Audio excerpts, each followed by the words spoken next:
Bonsoir. Bonsoir, nous sommes ensemble afin de passer une agréable soirée, un agréable moment autour de la thématique de ce soir. L'émission Que les choses soient dites saura retenir toute votre attention car le sujet nous concerne tous. Au fil des événements douloureux au sein des familles et relatés jour après jour par les médias, beaucoup essayent de comprendre le pourquoi, d'autres essaient de trouver des solutions. Mais quel est le mal ou quels sont les maux qui gangrènent nos familles et par là même notre société? J'aimerais m'arrêter sur un sondage Ipsos qui a été publié, entre autres, par Enfant Magazine, et ça c'était entre 2010 et 2011, et remis à jour en février 2023, qui répondait à cette question: pensez-vous que les parents d'aujourd'hui ont une autorité parentale égale à celle d'autrefois, plus ou moins forte? Et vraiment, les résultats sont parlants puisque 79,4% des personnes interrogées sur un échantillonnage de 218 personnes disaient que l'autorité est indéniablement moindre car nous sommes dans une société différente et surtout qui tend à se substituer aux parents. Et pour aller plus loin, 79,36% disaient qu'il y a moins d'autorité contre 10,55%, donc loin derrière, qui pensaient que l'autorité est la même, et 22% qui disaient qu'il y a plus d'autorité qu'il y a quelques années. 2/3 des parents estimaient qu'il manque d'autorité avec leurs enfants, soit 67%, et 76% pensent qu'il est plus difficile qu'autrefois d'élever ses enfants. Si le constat est évident au regard des éléments d'appréciation mis en lumière, les questions sont bien réelles et je dirais légitimes. Il s'agira pour nous ce soir d'aller au fond du sujet qui sera développé et avec nos invités que vous connaissez tous, je dirais, puisque c'est le noyau dur de cette émission. Et ça sera aussi avec vous qui êtes à la maison que nous répondrons à la thématique de ce soir: le manque d'autorité des parents met-il en péril notre société?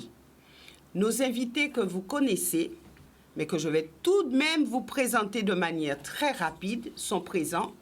Ils sont au nombre de 4. Tout d'abord, honneur aux dames, Evita que vous connaissez bien, Evita Chevry, qui est avocate. À ses côtés, et le plus souvent à ses côtés, Samuel Damo, qui lui est chef d'entreprise. De l'autre côté du plateau, nous avons 2 personnes qui s'entendent à merveille. Nous avons Raymond Otto, qui est sociologue, anthropologue, et puis ce cher Harry Ancelade.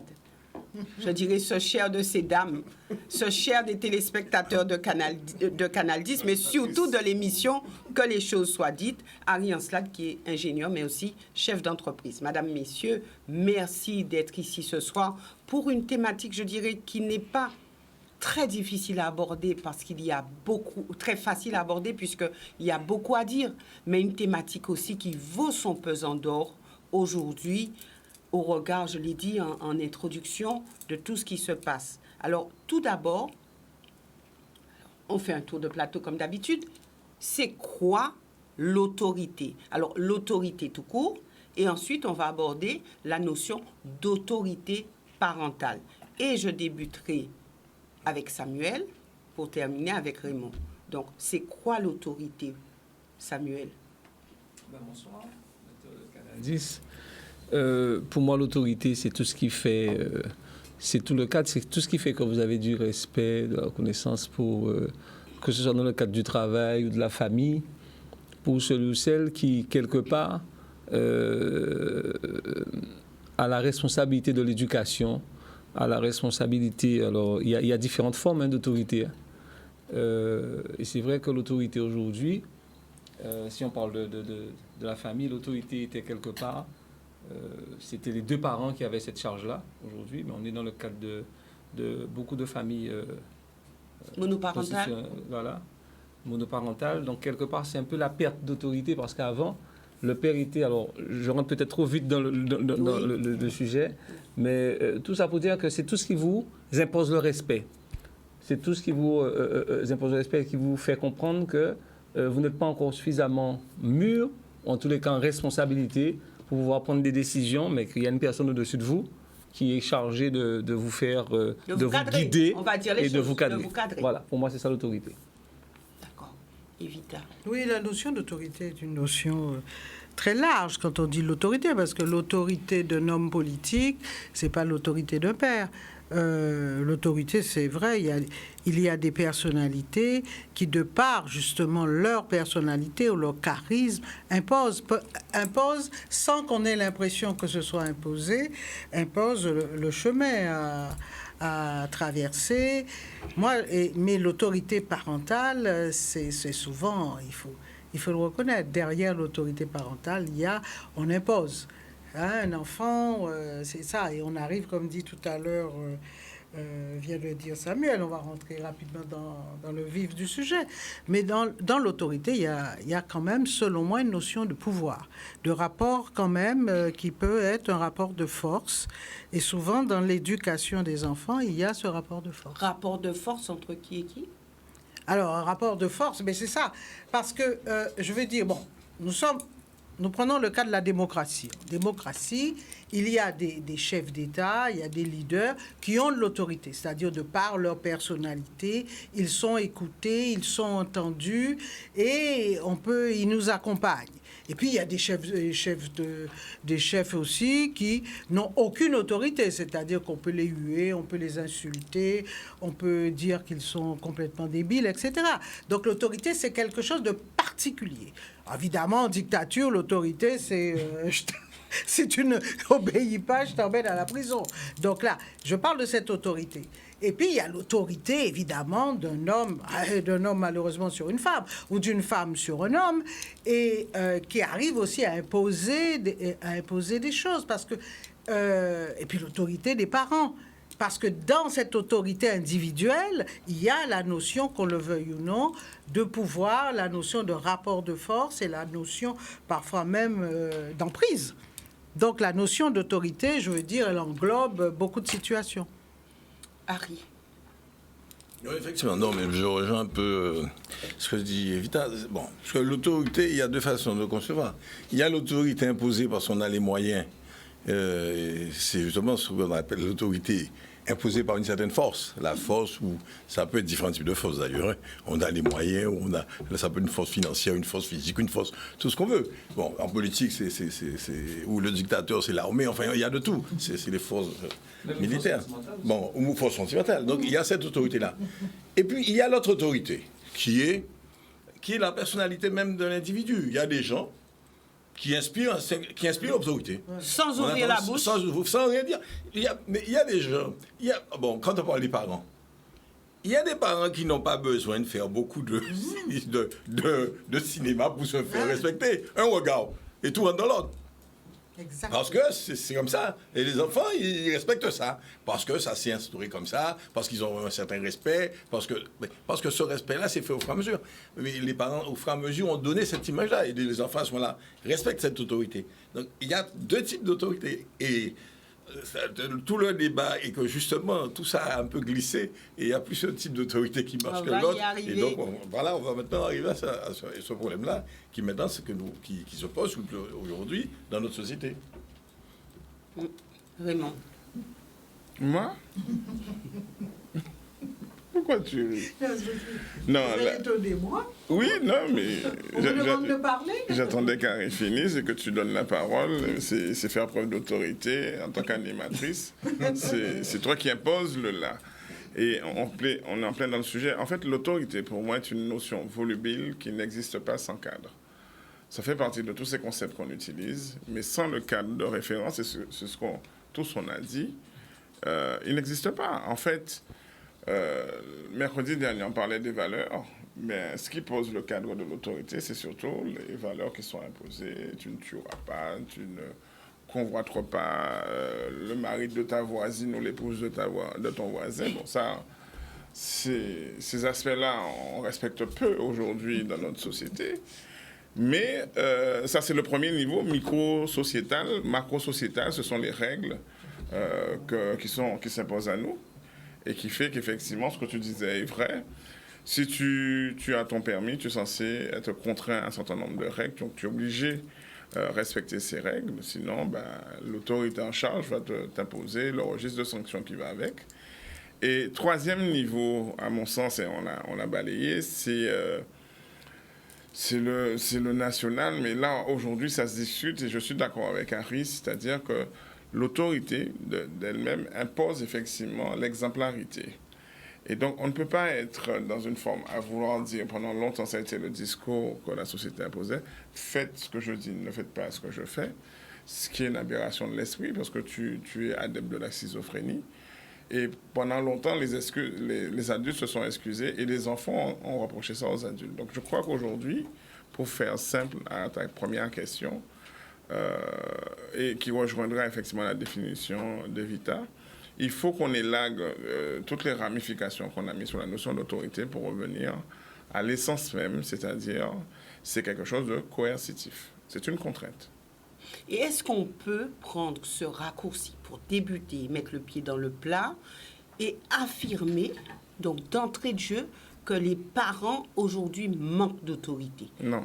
Est-ce qu'on peut prendre ce raccourci? Non, pour la simple et bonne raison, lorsque tu parles d'autorité parentale, aujourd'hui, tu parles d'une notion juridique. Et c'est la confusion qu'il y a depuis quelques années dans notre société, mais pas que. C'est-à-dire qu'en fait, tant qu'on vivait, souvent les gens veulent parler de dynamique familiale. Ils sont dans l'imaginaire de la dynamique familiale, c'est ce que tu disais. Tu avais un membre de la famille qui faisait sens et qui était arraché et coupé. Lorsque un tel parlait, tout le monde rentrait dans ces cas-là. Et en général, c'était le père? Pas forcément. Pas forcément. L'image du monstre qui sanctionnait, qui a été dit dans tout... Oui, c'est ça. Dans toute la littérature féminine, on présente le père comme le père sanction. Mais en fait, lorsque tu regardes bien, lorsque tu discutes et que tu déconstruis ça, les pères répondaient à la commande des mères. Les mamans Dieu, les papas qui passent, qui foutent où? C'est clair. Le mec ne sait même pas pourquoi il doit sanctionner. Mais c'est la mission qui est la sienne. Et pour revenir sur ta question, non, parce qu'en fait, c'est une notion juridique que nous n'avons pas intégrée. Je dis ça sous le couvert d'Evita, parce qu'en fait, n'oubliez pas que c'est lorsqu'on a fracturé le contrat de mariage en deux entités, le couple conjugal et le couple marital, qu'on a fini de mettre de la confusion dans la tête des gens. Mais nous, je ne suis pas sûr qu'on soit rentré dedans. Je crois qu'on est encore dans une dynamique familiale à visée parentale. Parce qu'en fait, à visée parentale. Mais oui, puisqu'en final de compte, chez nous, les parents n'ont jamais élevé seuls les enfants. C'était la voisine. Il y a toujours eu le groupe humain. Et donc, ils n'avaient pas à faire preuve d'autorité puisque tu avais plusieurs intervenants. C'est-à-dire que Samuel voit mon fils en train de déconner. Et que, naturellement, pour Samuel, il dit, à part qu'on ne sait pas parler, donc il a abordé ton boc. Mais ton enfant n'ira pas te dire, papa, Samuel m'a donné 2 tobocs, parce qu'ils savent qu'on va être 2 tobocs encore. Donc c'était ça, c'est-à-dire qu'il y avait une bienveillance du groupe qui n'existe plus aujourd'hui parce qu'on a déplacé les gens, parce qu'on est rentré effectivement dans les bienfaits de la modernité et de tout ce qui est l'aide mécanique qui existe aujourd'hui, assistante sociale, éducateur spécialisé, tout ça. Et en fait, si tu regardes bien, ces personnes sont venues copier simplement des régulateurs qui existaient dans la famille élargie. Donc c'est quelque part eux qui sont responsables du fait que cette autorité est diluée parce que si nous on est dans le même groupe, on partage les mêmes valeurs. C'est-à-dire qu'on ne peut pas agir. Mais une fois qu'on a monétisé la relation familiale, et je te parle de la relation familiale, pas de la relation parentale, comment tu veux qu'il y ait une linéarité? Si moi j'ai grandi, ou famille a toujours géré en tant qu'éducateur, que j'ai géré devant tout le monde. d'accord? Ou en fait tolérer ça. Donc ça veut dire en fait que ici on a déjà beaucoup débattu là-dessus. La question de la transmission des valeurs sous-tend effectivement que dans la même société, on a un partage commun. Et la dernière chose que j'ai envie de dire qui assoit l'autorité, tu l'as dit toujours, c'est le premier ferment qui doit exister dans une société, c'est le travail. Alors, je tourne la question volontairement et vous pourrez réagir. Aujourd'hui, qui exerce l'autorité dans les familles? Non, mais moi, je voulais juste dire... Et cette question-là, hein, parce qu'on dit que, bon, maintenant, les choses ont changé. Mais on ne peut pas... Enfin, je veux dire, on ne peut pas répondre à cette question avant de répondre à la première question qui était, est-ce que c'est vrai qu'actuellement, les parents manquent d'autorité? Parce que là, si on répondait oui ou non, ça ne correspond pas à la réalité du pays.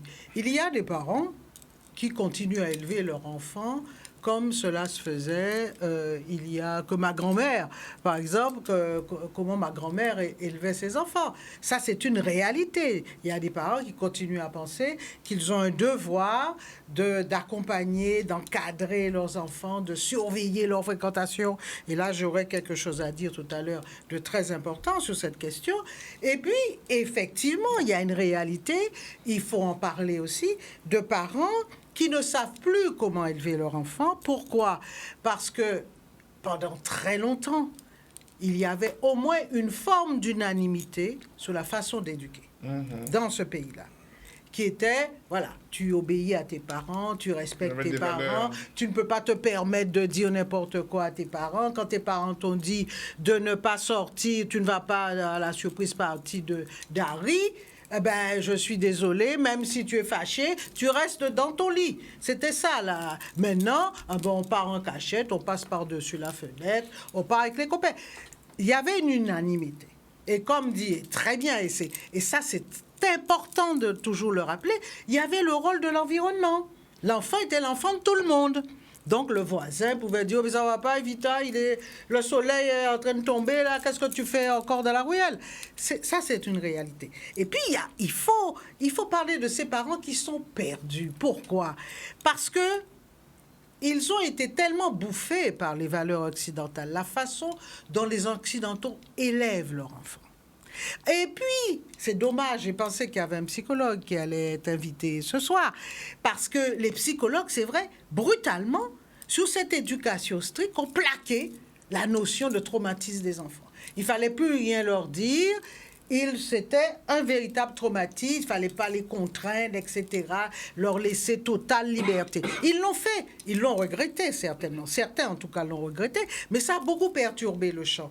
Donc, ces parents-là, ils savent plus très bien. Surtout qu'on a aussi ce phénomène. J'ai des amis qui ont des enfants qui leur disent, attention, hein, tu n'as pas le numéro vert. Alors les parents leur disent, ben d'accord, le numéro vert, que fait le numéro vert, que fait-il valise en même temps que le numéro vert. Donc, je veux dire, c'est pas simple. C'est pas simple du tout parce qu'on oscille dans cette société entre deux façons de voir. Alors, c'est sûr qu'il y avait une éducation peut-être trop stricte, mais maintenant, nous avons affaire à quoi? Nous avons affaire souvent, enfin, moi je parle des parents dont les enfants viennent me voir ou viennent voir les avocats, donc les parents qui ont échoué, il faut reconnaître. Ben, la réalité qui se pose, c'est que les parents souvent veulent être copains avec leur enfant. Et ça, il faut qu'on en parle. Ils veulent plus justement cette autorité de leur père ou de leur grand-père, ils veulent être copains. Mais les enfants ne veulent pas de parents copains. Et c'est ça que certains parents n'ont pas encore compris. Et on aboutit à cette réalité de voir des enfants normalement encadrés, de bonnes familles, qui se retrouvent devant les tribunaux correctionnels. Alors, c'est vrai qu'il y a une autre étude dont je n'ai pas parlé, où les enfants disaient qu'ils ne voulaient pas avoir justement des parents copains et qui voulaient avoir des parents qui pouvaient les sanctionner, des parents. Donc, ça a été un sondage qui avait été réalisé il y a quelques années où les enfants disaient, nous, on a vraiment besoin de parents qui peuvent sanctionner. Juste une seconde, copains et on demande d'amour. Merci. Ça, c'est important. Oui, en demande d'amour. Ils sont toujours en demande, aime-moi. Donc, ils sont prêts à beaucoup de choses parce qu'ils sont en demande d'amour. Moi, je suis désolée, je vais donner un exemple précis de mon père. Mon père n'était pas en demande d'amour. Il nous aimait. mais n'était pas en demande d'amour. Quand mon père disait, moi je veux arriver au travail à l'heure, à 8 heures, maintenant vous passez votre temps à traîner et tout, à 7h30, si vous n'êtes pas dans ma voiture, moi je démarre, et au bout de la ruelle, il y a le bus, et si vous êtes en retard, ben, vous serez sanctionné. Eh ben, et pourquoi? À 7h30, on était tous dans la voiture. Pourquoi? Parce qu'on savait que bien qu'il nous aimait, il aurait démarré à 7h30. Voilà, c'est là toute la... Tandis que les parents, ils sont en demande d'amour, donc ils vont attendre, ils vont s'énerver, mais ils ne peuvent pas, etc. Non, mais ça, c'est terrible aussi.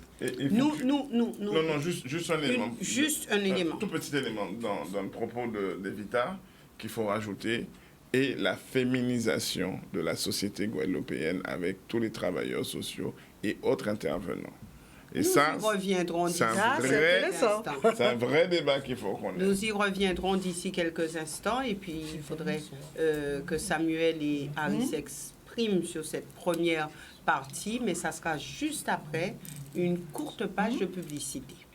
Voilà, donc nous revenons avec notre émission Que les choses soient dites. Le manque d'autorité des parents met-il en péril notre société? Donc nous avons bien entamé ce débat.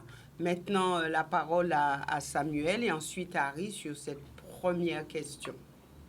Alors, moi je pense que ça, oui, forcément, il y a une perte d'autorité, par rapport à déjà, j'ai envie de dire le père. Déjà, on parlait de la société. On avait les mêmes valeurs dans le quartier, un groupe d'individus avait les mêmes valeurs. Donc forcément, transmettait ces valeurs-là. Aujourd'hui, même à l'intérieur du même couple, il n'y a pas ces valeurs-là. C'est-à-dire, on le voit aujourd'hui, on y assiste, l'homme a disparu dans le père. Le père, l'homme, tout est fait pour effacer l'image du père dans le couple. Non, mais tout est fait par qui? Tout est fait par le système lui-même, par les hommes de loi, par, je ne sais pas, enfin, si vous allez dans Pourquoi effacer les pères et pas les mères? Non, parce que la mère, on n'a jamais contesté une mère de tout temps. Parce que c'est un effet qui est biologique. Mais le père a toujours eu à ramer pour avoir sa place. Alors, c'est vrai que les hommes avant... Est-ce qu'il a voulu avoir sa place? Non, avant, il y avait Evita a dit quelque chose d'important, que son père n'était pas à la recherche d'amour, moi le mien non plus. J'avais un père.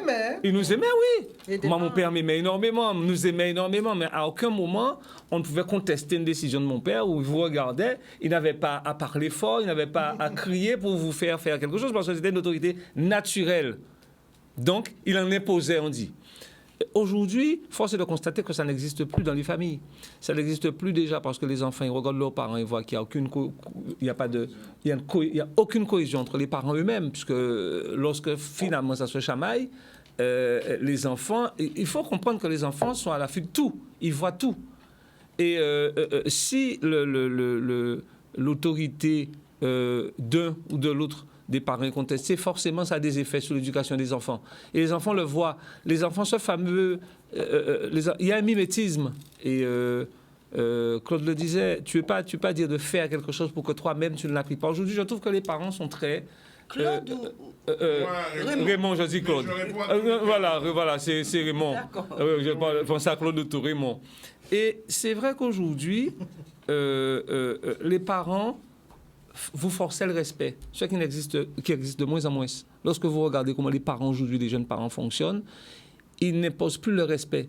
Donc, quelque part, les enfants ne savent même pas, surtout parce qu'on a affaire à c'est vrai, de très jeunes parents, mais qui n'ont pas non plus de base pour pouvoir élever les enfants de manière... Je doute qu'ils élèvent les enfants avec les mêmes... avec ce que nous avons. C'est plus possible aujourd'hui parce que... Mais les jeunes qui n'ont pas de les base, réseaux sociaux... ce ne sont pas les personnes comme vous, comme nous, là, qui n'ont pas donné les bases. Non. Les réseaux sociaux s'en sont mêlés. Forcément, les réseaux sociaux aujourd'hui dictent l'éducation. Absolument, l'école. Les réseaux sociaux.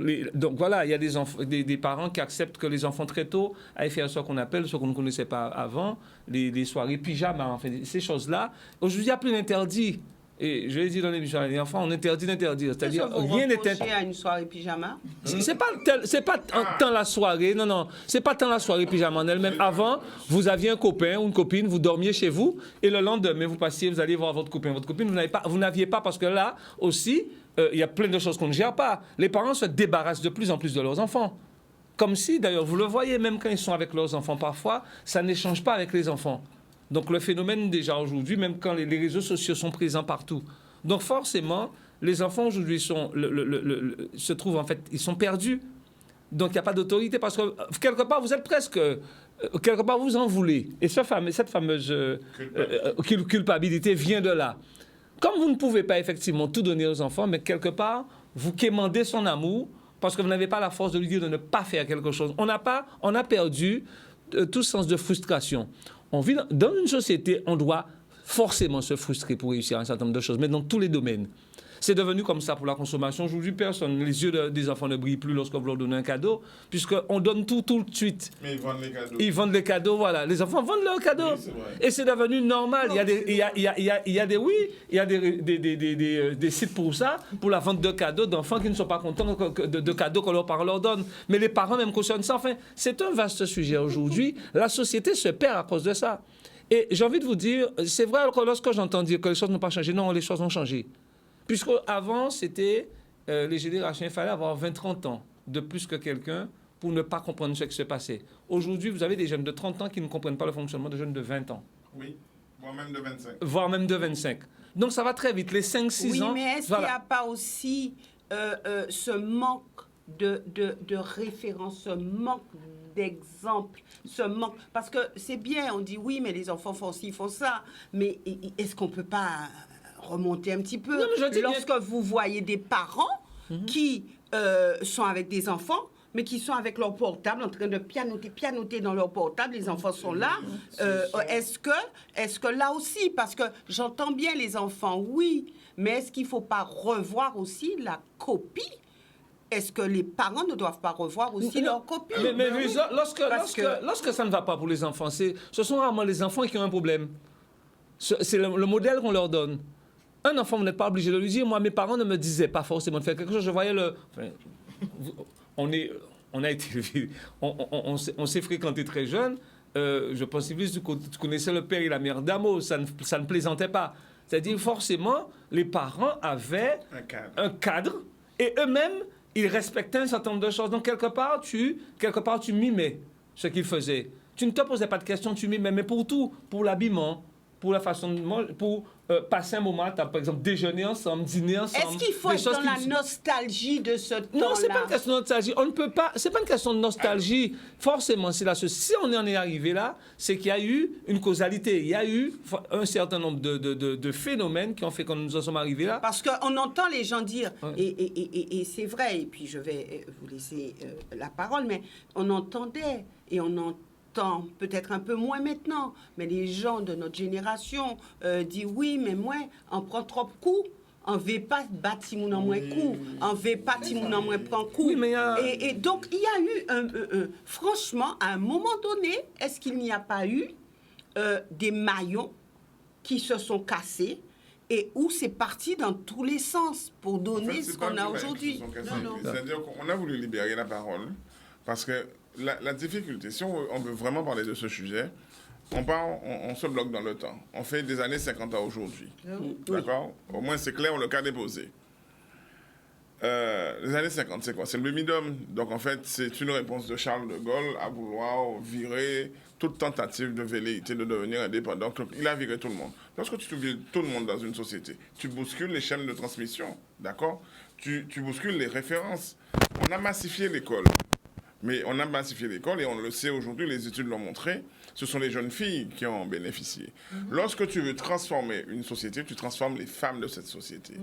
Et on l'a vécu de plein fouet, c'est-à-dire que ce que disait tout à l'heure Evita, le tri naturel qui se faisait où tu avais des personnes qui allaient faire de l'apprentissage, d'autres te faisaient secrétaire, d'autres te faisaient chef d'entreprise, l'école t'a montré que tout le monde peut être chef d'entreprise.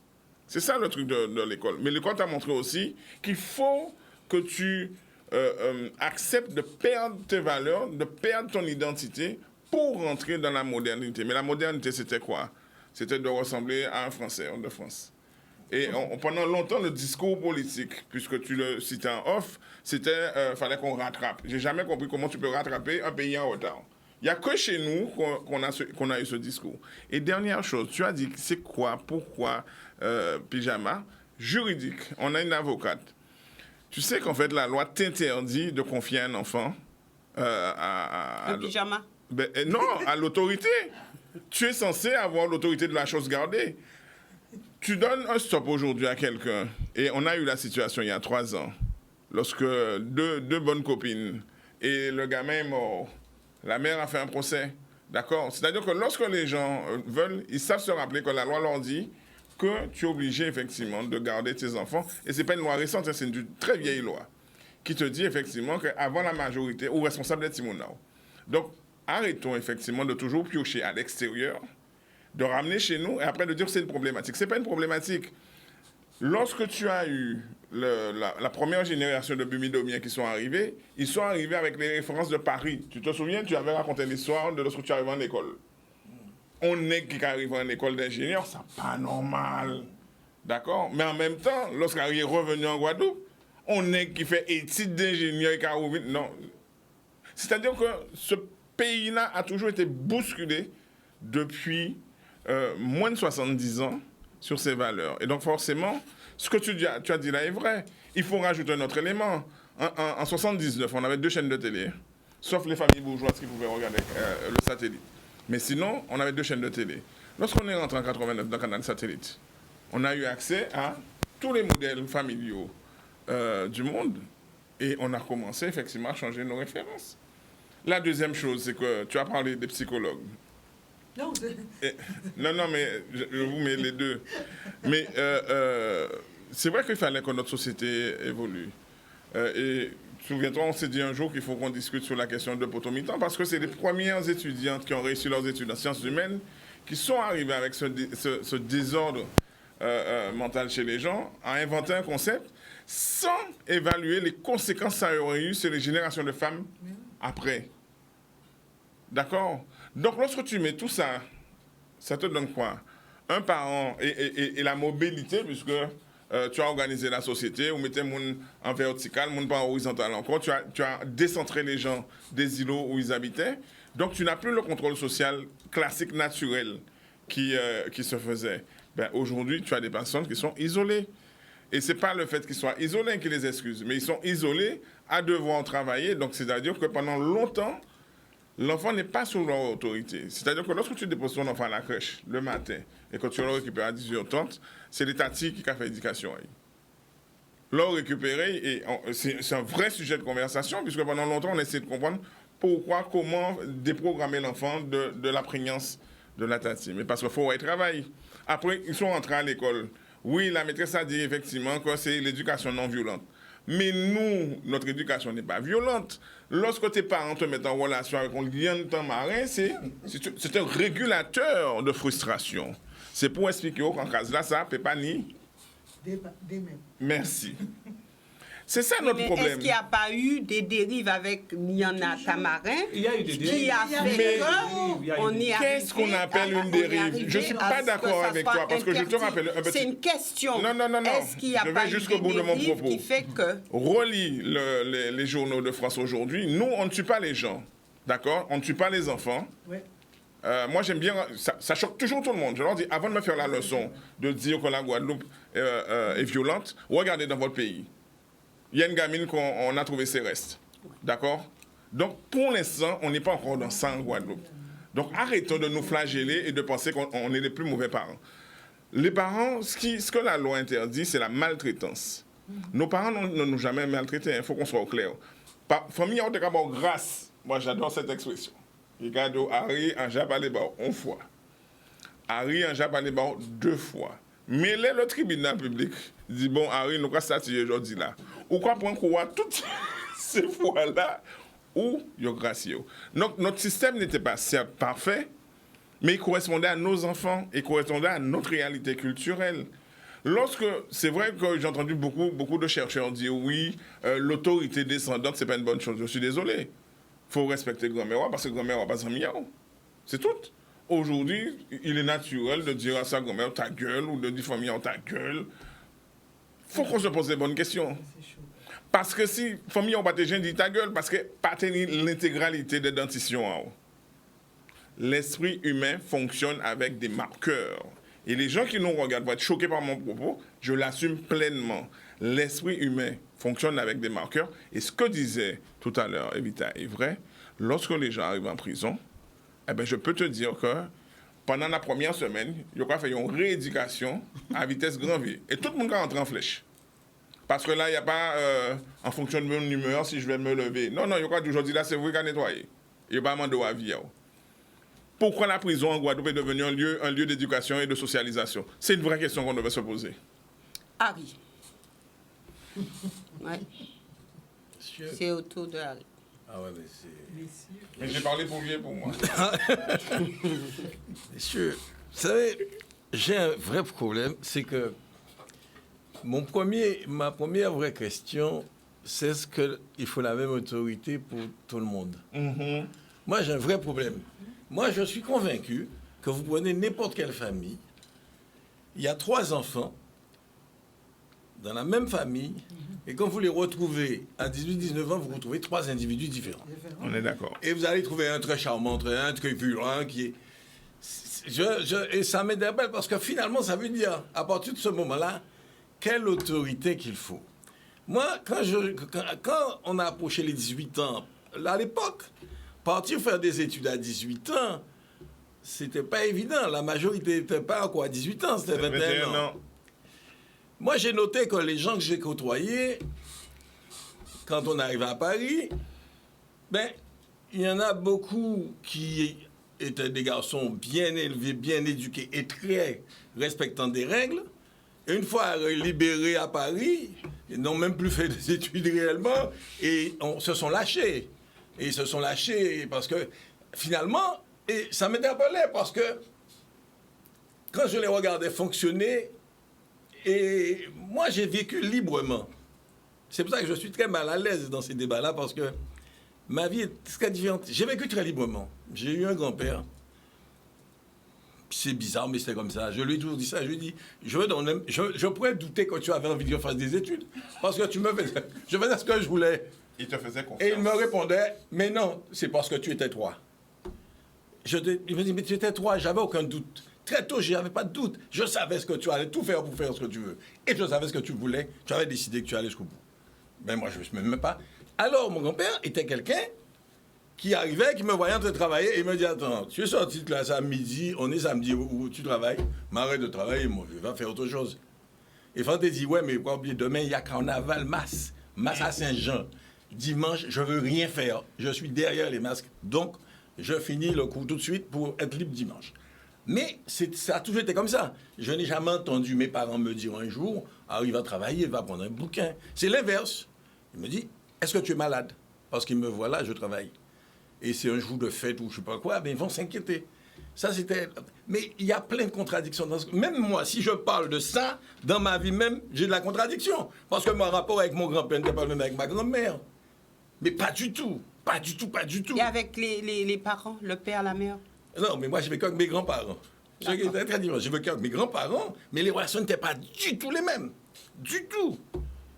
Alors, c'est compliqué, mais j'essaie à partir de là. Je me dis, mais finalement, est-ce qu'on aurait pu définir des règles? Eh bien, je pense que tout notre problème aujourd'hui, c'est qu'on a voulu définir des règles au niveau judiciaire.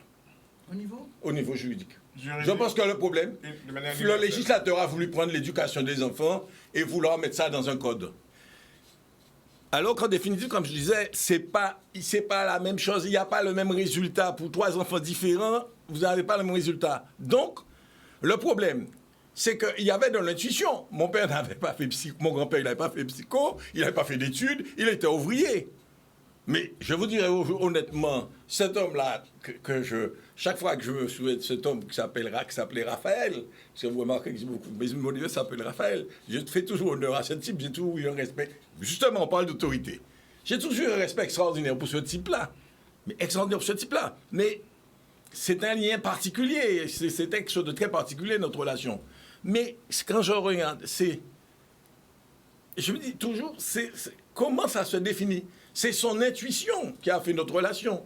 C'est son appréciation personnelle. C'est comment il m'a approché, comment il m'a senti. Et c'est comme ça. Mais ceci étant dit, pour boucler, parce qu'on parle beaucoup de sanctions, eh bien, ce grand-père dont je parle m'avait donné une fessée, j'avais peut-être 5-6 ans. Et ça avait été violent, hein, parce que je peux vous dire, je suis resté avec le cou gonflé pendant 4-5 jours. Bon, et c'est un truc où j'avais pas tort du tout. Je n'avais rien fait. C'est un voisin qui avait dit une connerie qui était totalement faux.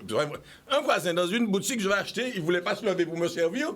Il m'a pas servi. Quand je suis entré, j'ai dit, il n'y a pas de pain. On me dit, mais comment il n'y a pas de pain à midi? Ma grand-mère est allée acheter le pain, on lui a donné un pain.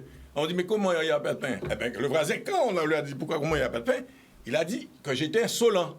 Pas de bonjour. Ah non, il a dit, alors je sais plus, bon, mon pain, enfin tout. Oui. J'étais insolent. Bon, mon pain, d'ailleurs, déjà le terme, bon, mon pain, c'était déjà insolent. Le gars a dit ça, c'était totalement faux. Je suis arrivé, le gars m'a dit, il n'y a pas de pain, je suis retourné. Mon grand-père avait très mal pris ça, il m'a donné une fessée. Ça a été violent. Mais je vous dirais que ça a été la seule et unique fois, il n'y a plus jamais eu ce rapport entre nous. Parce que pendant une semaine, tous les soirs, quand on s'asseyait à table, je lui disais, j'ai le cou gonflé parce que tu m'as donné une volée de ceinture et je n'avais rien fait. Et le fameux voisin a menti. Et chaque soir, je disais ça et chaque soir, je répétais ça. Eh bien, et à la fin, j'ai vu j'ai vu mon grand-père pleurer. À la fin, il a pleuré à cause de ça. Parce que je lui répétais chaque fois ça. Mais vous savez que quand ce voisin est mort, il m'a dit, ton fameux bourreau là, il est mort. Des années après, on était déjà adulte, longtemps. Mais ça, c'est un truc qui est choquant. Imaginez, c'est la sensibilité. Alors, on parle d'enfants. Chacun a sa sensibilité. Cette affaire-là, je l'ai très mal vécue. Mais lui, heureusement, depuis ce jour, il a pris une décision. Je ne commettrai pas 2 fois cette erreur. On n'a jamais eu de rapport de force entre mon grand-père et moi jusqu'à la fin de mes jours. C'était fini. Pas de ces jours, la fin de ces jours. Oui, de ces jours. Tu es à côté de moi. Oui, mais il n'a jamais... C'était fini. C'était terminé. Mais oui, Donc, mais est-ce qu'il n'y avait pas quand même un problème puisque la force de la parole du voisin, de toute façon, supplantait la parole de l'enfant.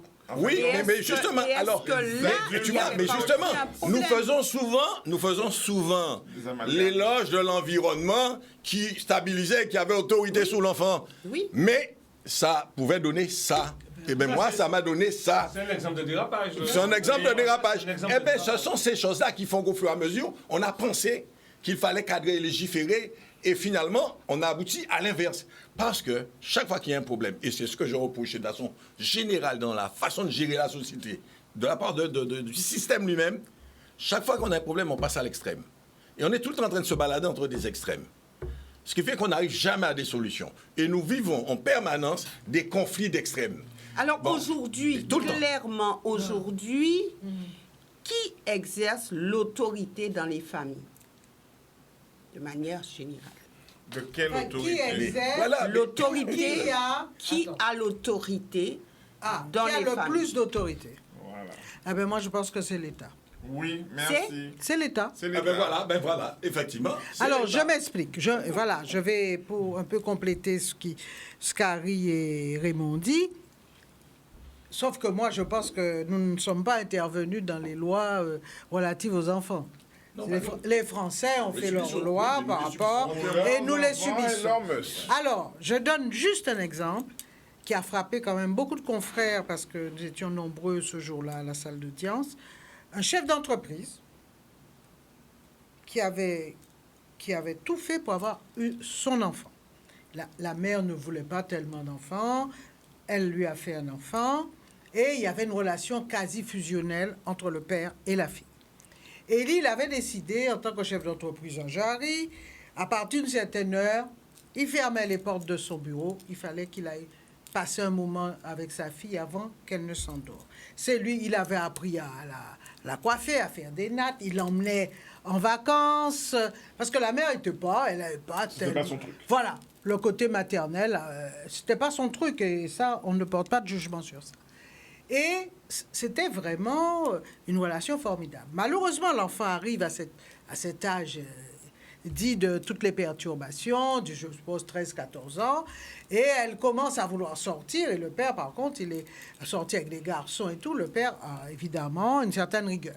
Donc, il l'emmène à l'école et il la dépose à l'école. Et qu'est-ce qu'elle faisait? Elle fuguait. Parfois, elle allait se baigner. Ça se passe en grande terre. Elle allait se baigner, etc. Et le père ne savait pas, parce que la mère signait tous les trucs de... les demandes d'absence, la mère signait. Pourquoi? Parce que la mère était en conflit avec le père. Se disait, non, moi je suis très objective dans cette affaire. Elle disait, voilà, quelque part, je vais lui enlever un peu cette emprise qu'il a sur l'enfant, etc. Donc elle signait. Et un jour, malheureusement, ça s'est su, un professeur rencontre le père, dit, mais qu'est-ce qui se passe? Elle est souvent malade, maintenant la petite, etc. Et lui, très étonné, parce qu'il la déposait tous les matins. Et donc, il apprend que sa fille n'est pas allée à l'école. Et il lui passe le savon et il lui dit, j'espère que ça ne se passera plus. Et, comment dirais-je, il ne l'a pas frappée. Et puis, 2-3 mois se passent, et puis, rebelote. Et là, il avait demandé au professeur de l'avertir. Donc, le professeur l'avertit, et là, il lui donne ce qu'on appelle chez nous un palaviré. Oui. Il se retrouve devant le tribunal correctionnel parce que la mère va au commissariat avec la gamine qui porte plainte. Et l'homme se retrouve devant le tribunal correctionnel pour maltraitance. Oui. Et qu'est-ce qu'il dit? Mais c'était terrible. Tout le monde s'est tu et tout le monde était profondément ému. Il a dit à la présidente, il n'y a pas de problème. Voilà tout ce que j'ai fait pour l'enfant. Tout ce que j'ai fait. Et je reconnais que j'ai échoué. Parce que si elle a pu, malgré toute l'attention que j'ai portée à cet enfant, si elle a pu, avec sa mère, aller porter plainte contre moi, c'est que j'ai échoué. Donc à partir de maintenant, j'ai les moyens. Tous les mois, je ferai un chèque. Pas de problème à la mère. Mais c'est fini. Je n'ai plus de fille. Mais comme je n'ai que 50 ans, je pourrais encore avoir un autre enfant. Et là, la gamine s'est rendue compte de l'énormité de ce qu'elle avait fait. Et elle s'est mise à pleurer. Il n'a pas cédé. Et la présidente dit, mais non, monsieur. Non, c'est fini. Je n'ai plus de fille. J'en ai trop fait pour cet enfant. Et il s'en va, et moi, je vais. L'audience se termine, et je vais vers lui. Et je discute avec lui pour savoir. Il m'a dit, non, maître, c'est fini. Et voilà, une gamine. Et la gamine essayait de s'accrocher à lui. Il ne s'est jamais retourné. Et il a fait son chemin. Tout ça pour dire comment c'est là que je me suis rendu compte du choc culturel. Voilà un père qui donne un palaviré, ce qui est tout à fait banal dans la société guadeloupéenne. Tu as fait une bêtise, tu as ton père... Hein? Eh bien, et tu as la loi française, et la présidente était tellement gênée qu'elle lui a fait non, dispense de peine, etc. Mais ça a créé un froid, parce qu'on s'est rendu compte qu'en réalité, là, à ce moment précis, c'était deux mondes qui se rencontraient. Ah oui.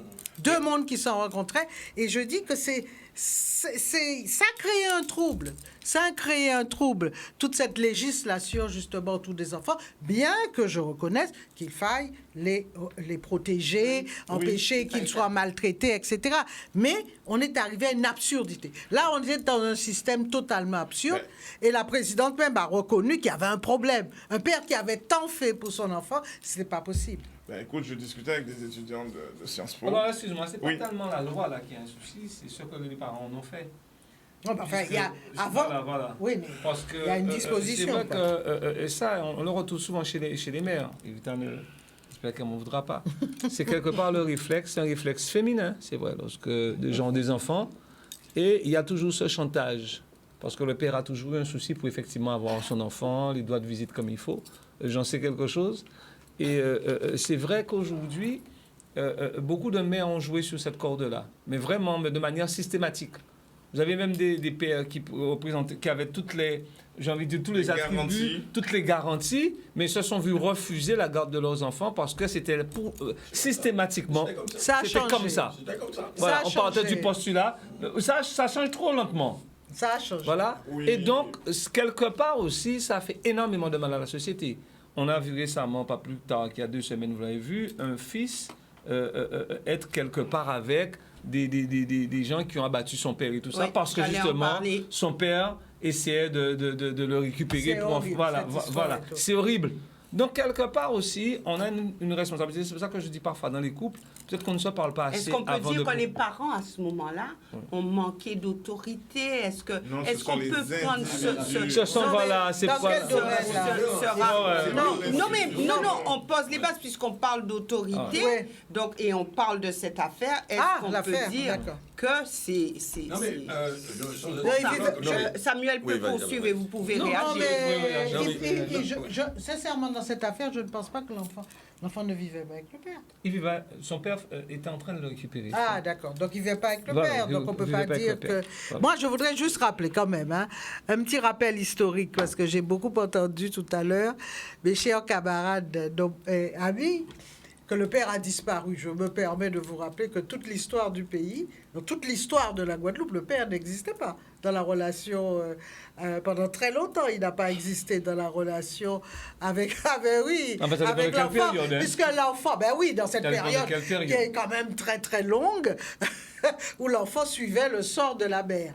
Et pendant très longtemps, il ne faut pas oublier qu'il y avait ce jeu avec les allocations familiales, où il fallait justement Oui, mais dire c'est père... Ça, par contre, c'est vrai depuis les années 60. Oui, oui. Les années Donc, quand Giscard, on dit... C'est ça que il je fallait te dis, dire, il faut oui. revenir Tout sur à le fait. rôle joué par l'État. L'État, voilà, tu c'est as dit énorme, quelque ça, chose c'est qui est énorme. vrai. Lorsque le Bimidum a été mis en place, on a vu deux acteurs arriver chez nous. C'est le juge aux affaires familiales et le Oui, juge le en charge JAF, de la... le JAF, hein. Oui, Ah. parce qu'en en fait, l'État a fait sa connerie et s'est rendu compte qu'en fait, une grand-mère ne pouvait pas prendre des décisions pour les soins des gamins. Donc en fait, c'est ce juge qui est venu servir de bola genou.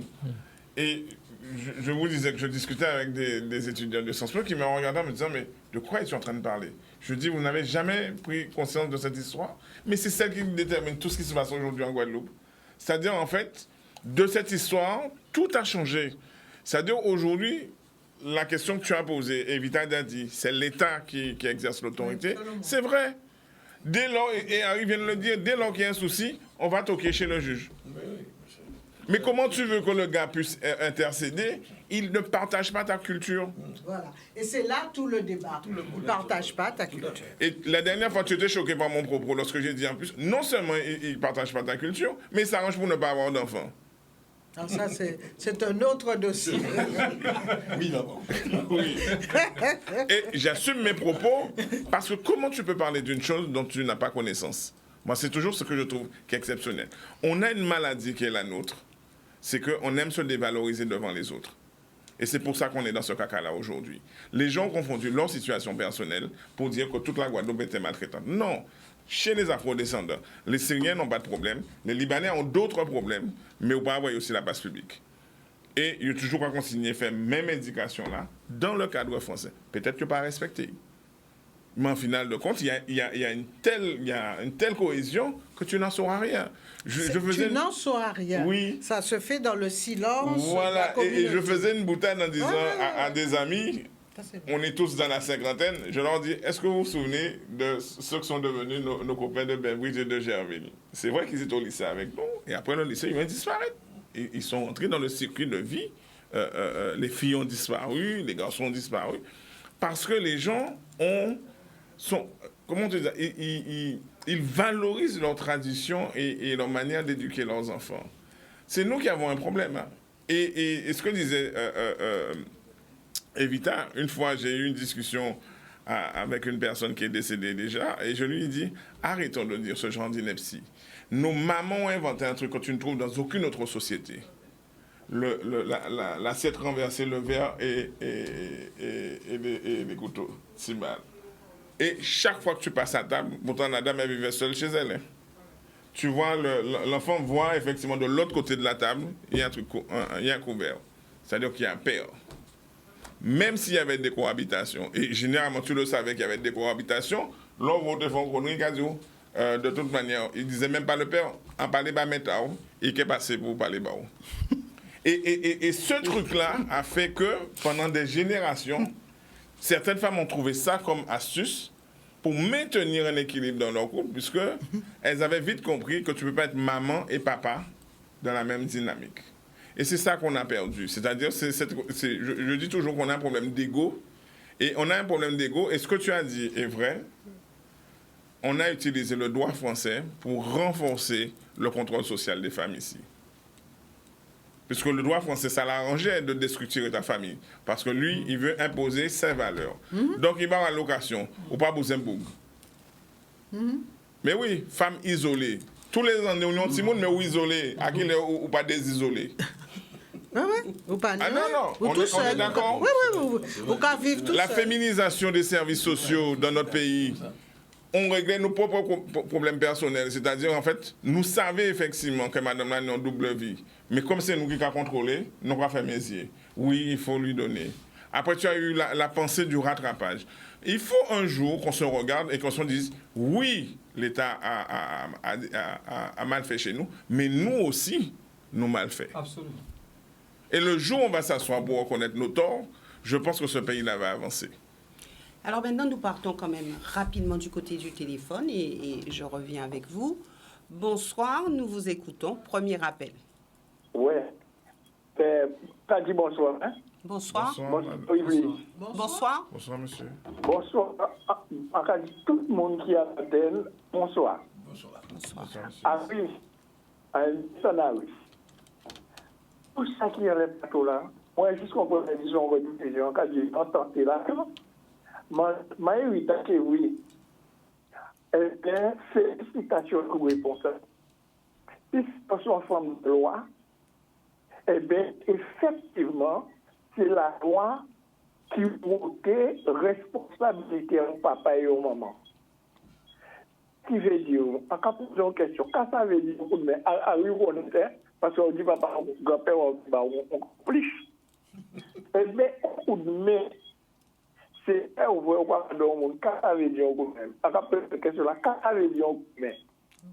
Un coup de main? Oui, quand il y a un coup de main. Un coup de main? Non, un crame. Un coup de main, quand ça veut dire, un coup de main. Et puis, si on va tout faire, on va un coup de main, nous avons un petit bout qui est levé ici. En cas de je peux me dire, là où on a levé petit monde, d'être tout petit, toujours chercher à faire maman des chantiers. Ça, c'est le papa qui travaille, mais comme des petits bouts de couillon. On voit pour tout le nida, maman va t'aider. Finalement, papa qui visite avec grand-père, là où on voit et pas rentrer, il travaille. Eh bien, il faut être dans la chambre, mais pas à présent. À cap était là, là, il mettait là. Eh bien, là où maman, on dit carotte, carotte à maman, il m'a dit carotte à papa.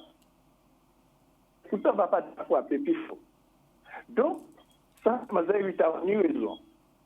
C'est la loi avait demande à des associations qui veut dire là où il veut ou son alphabet ou son lettre. Eh bien, on peut lever Timouna avec une éducation de famille. Et là où vous voyez la loi rentrer en an, habiter là, à partir du moment où vous mettez Timouna en mes association, eh bien, vous-même, vous ne pouvez pas parler ni madame ni Timouna. Et qui est ça qui dit madame Haïti, c'est ça même qui dit ça. Moi, je suis en Bourgogne, 77 ans. Enlever Timoun en moins, qu'on en TP a dit non, là où on a Timoun, à partir de l'école. En TV marché à 21 ans, il à partir de là où le bibidom, il parlé de bibidom. Bibidom, c'était les communes qui étaient capables de Timoun en nous qui ne fait pas travailler encore, il n'y a pas ni certificat d'études d'ailleurs. Et bien, c'est les communes qui ont évolué en France à 15 ans et 14 ans. Et vous, là où vous avez un brevet d'études à présent, vous avez payé billet et vous avez volé aux familles en malaise. Vous avez payé billet là et vous avez volé. Mais quand la famille nous a dit non, quand papa de l'aide de faire un coup, il a dit bon ça, vous ne pouvez pas apprendre l'école ou couillon, c'est ce genre de choses que vous avez un fou en zone là. C'était pas ça. C'était la Jeanne avant et Saint-Jean-Bosco après. Et vous, vous êtes obligé pour des gens, à partir de la famille de 14 ans, depuis 14 ans, quand vous avez marché à 14 ans, en retourner dans la pauvreté à 77 ans, et il y a des gens qui font mais à partir du moment où il a dit c'est fou. Et puis, maman, on dit, où les gens après 34 années, ils voient la misère au pays du monde. même si en misère là, il y a en misère là, mais on va liberté, et pourquoi il avoir la liberté, eh bien, la famille va diviser. Cette famille, 4 ans, maman et papa là, on va famille un homme, c'est deux gens qui ont fait basse. Oui. Merci, monsieur. Deux gens qui ont fait proposition verbale, après il va être les parents pour signer un contrat de mariage. Comment la loi a dit, si ça peut c'est pas vous divorce? Merci, monsieur. Merci beaucoup. Merci pour cette intervention. Et apparemment, vous partagez vraiment ce que ce téléspectateur a dit, puisqu'il raconte aussi comment les choses se passaient à cette époque. Oui. Donc, on a rajouté la Jeanne d'Arc, le bateau. Le bateau. oui. Qui faisait le tour des territoires. Et en fait, lorsque la loi décidait de prendre ton enfant, avant que Saint-Jean-Bosco n'existe, c'était sur la Jeanne. Et il y a à prendre à laisser dans l'histoire de la Jeanne, puisque certaines personnes âgées, avant de mourir, ont révélé toutes les brimades qu'ils vont vivre sur la Jeanne. Alors maintenant, on a un petit peu vu, hein, vous avez dit que maintenant, c'est l'État qui gère au niveau des familles. Alors, est-ce que c'est une fatalité? Est-ce que, bon, on peut revenir à autre chose? C'est l'État qui devrait ou qui gère? C'est comme pour les plages, c'est-à-dire que vous avez un organisme qui s'appelle l'ADL qui gère toutes les plages, toutes les côtes, mais qui nettoie les plages?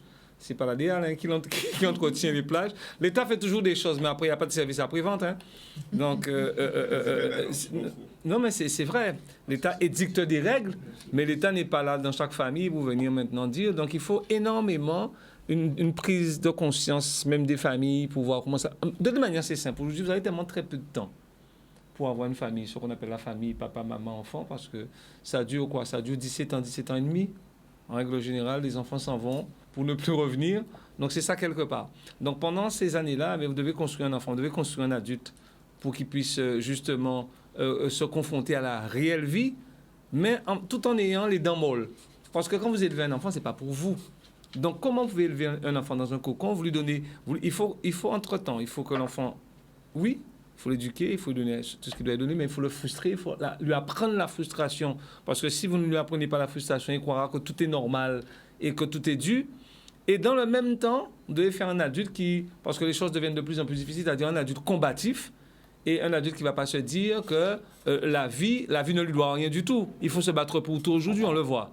Donc vous devez faire un enfant construit dans sa tête, un enfant équilibré, dans un monde où tout paraît déséquilibré, où ce sont les réseaux sociaux qui ont la main, c'est l'État qui dit ce qu'il faut faire pour l'éducation. C'est toute l'alchimie compliquée réside justement dans c'est un exercice qui est très compliqué aujourd'hui, élever un enfant.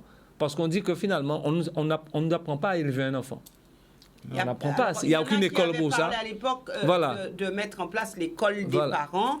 Et mais on a beaucoup entendu parler de ça à une certaine époque. C'est une ineptie. Pascal l'a dit dès le départ.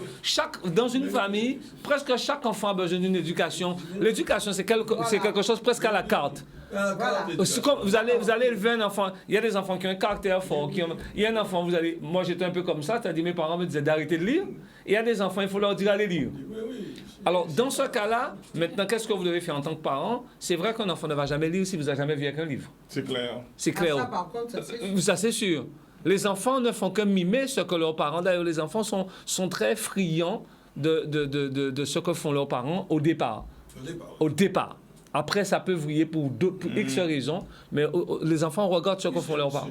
Nous partons du côté du téléphone. Nous partons du côté du téléphone et nous revenons. D'accord.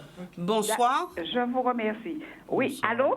Oui, bonsoir, madame. Oui, bonsoir, madame. Bonsoir, madame. J'appelle de Sainte-Anne. Oui. En comptant ton émission, là. Mais malheureusement, comme pour parler, il faut couper le téléphone là, ou pas savoir que l'autre là a dit, qu'il va dire. Mais moi, je parler en tant que moi. Là, je parler des parents, d'accord avec tout ça que nous avons dit là.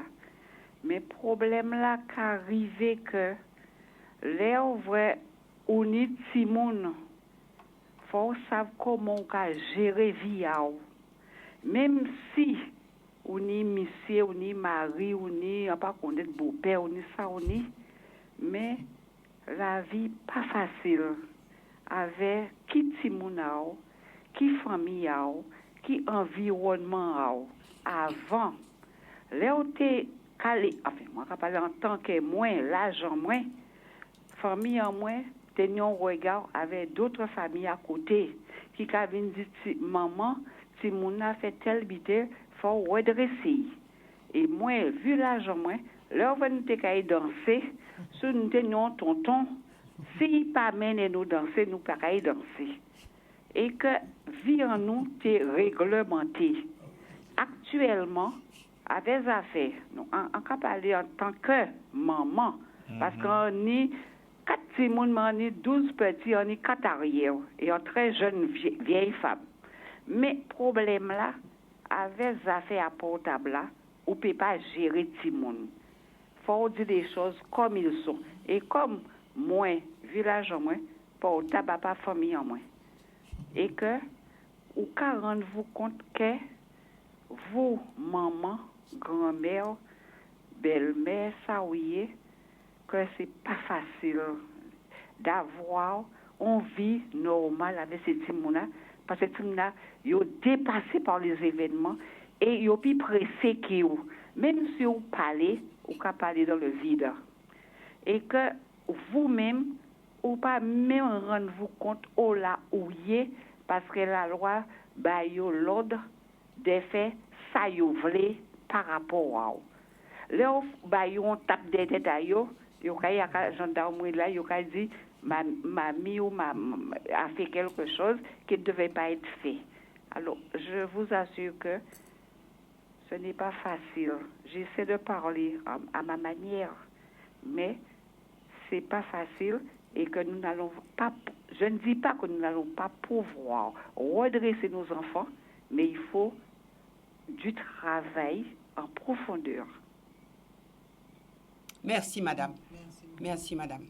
Evita, vous voulez rajouter quelque chose et ensuite Harry. Oui, d'abord, ce que vient de dire madame, ça me permet déjà de rappeler une chose qui est fondamentale, c'est que les parents, souvent, parce que moi je dis bien certains parents, comme certains parents sont très vigilants et continuent à garder la vigilance. Mais certains parents ne sont pas très vigilants. Et il faut, et malheureusement on n'aura pas le temps d'en parler, mais il y a un chiffre important maintenant de mères-enfants. Il faut le savoir en Guadeloupe. Hein? Malgré toute la politique de contraception et autres, on a ce problème-là. Donc quand on est mère-enfant, je ne sais pas si on est en capacité de vraiment de pouvoir éduquer ses enfants. Mais il y a un problème qu'on retrouve de plus en plus, nous les avocats. Ce sont des enfants dans des familles normales, bien encadrées et tout, et qui se retrouvent dans des histoires pas possibles parce que les parents n'ont pas été vigilants par rapport à la fréquentation des enfants. Parce que la Guadeloupe est un pays... Je parle de la Guadeloupe, ce que je sais. En France, par exemple, un petit Parisien qui habite le 7e ou le 8e arrondissement ou le 16e arrondissement ne rencontrera jamais de voyous s'il ne cherche pas à les rencontrer en allant dans certains quartiers.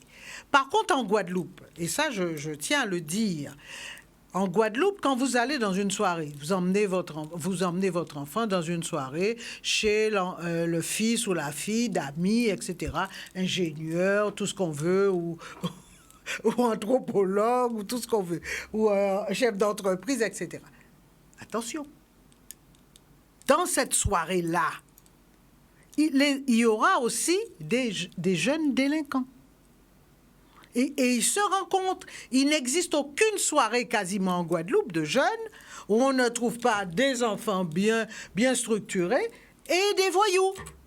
Et qu'est-ce qui se passe? C'est que comme par hasard, les voyous, obligatoirement, ils sont plus drôles que les autres, ils sont plus extravagants, donc ils attirent. On sympathise, on échange des numéros. Après, moi, j'ai connu un cas comme ça, mais grave, où ils viennent le chercher pour soi-disant connaître la Côte-sous-le-Vent, puisque le gamin habitait la Côte-sous-le-Vent. Et qu'est-ce qui se passe? Ils l'emmènent, tiens, montre-nous là, etc. En fait, ils étaient venus voir. On leur avait dit qu'il y avait des villas avec des superbes motos. Ils étaient venus voler des motos. Quand le gamin se rend compte, il dit « je ne veux pas y rentrer, je ne suis pas d'accord ». Eux, ils rentrent dans la maison. Il y a un monsieur avec un bébé, il le frappe, en fait, ça finit mal. Ils prennent la moto et le gamin, il faudra des mois avant de prouver au magistrat qu'il ne faisait pas le guet. Donc, il se retrouve en prison alors que ses parents avaient des fonctions importantes dans le système judiciaire. Donc, il faut vraiment qu'on comprenne que ce n'est pas simple, qu'être copain, c'est un choix, mais la réalité, souvent, les parents ne se rendent pas compte qu'en fait, ils sont en train d'abîmer leur enfant en leur permettant justement de fréquenter sans surveiller les fréquentations de leur enfant. Je tenais vraiment à dire cela parce que on a de plus en plus de cas de ce genre, de gamins innocents, mais il faudra des mois avant de prouver qu'ils sont innocents parce qu'ils sont avec des voyous et que par principe, un magistrat a tendance à penser que si vous fréquentez des voyous, c'est que vous en êtes un aussi. Ça, c'est... Oui.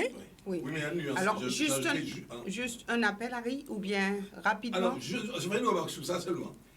Par contre, il y a une nuance. Le problème, c'est que dans ton discours au départ, tu fais la distinction. Mais ce que moi, j'ajouterais, c'est que le fameux voyou ou le délinquant dont tu parles, souvent est de bonne famille. Donc, il n'est pas à mettre à côté. Parce que souvent, il est de bonne famille.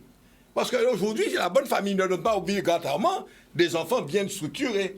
Ça donne aussi des voyous, des délinquants. Et nous sommes de plus en plus confrontés à ça. Donc, je parlais de ceux qui ont un casier judiciaire vierge, qui n'ont jamais rien fait. Oui, non, mais ce que je veux te dire, quand tu dis dans la fréquentation, dans la soirée, la jeune fille se retrouve avec des gars. Mais tu dis il est drôle, il n'est pas seulement drôle. Tu as deux gars qui ont de bonnes références familiales. Donc, elle seule restera convaincre parce que c'est dans la norme.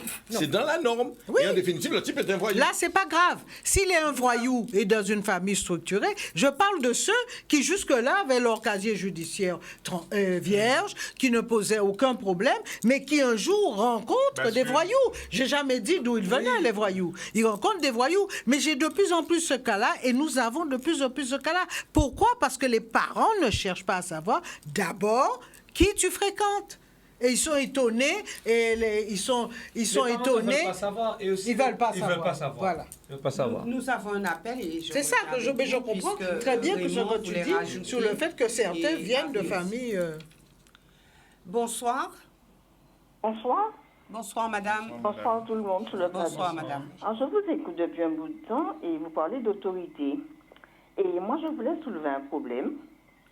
C'est pas un problème. Il y a quelque chose qui me gêne quand on parle de la famille en Guadeloupe, de l'autorité. À certains moments, on a l'impression que tous les maux de la société viennent du fait qu'on nous dit que souvent, il y a trop de familles monoparentales en Guadeloupe ou aux Antilles. Et c'est pourquoi les enfants prennent de mauvaises voies. Et moi, ça me gêne terriblement, dans la mesure où je suis sûre de ce que je dis.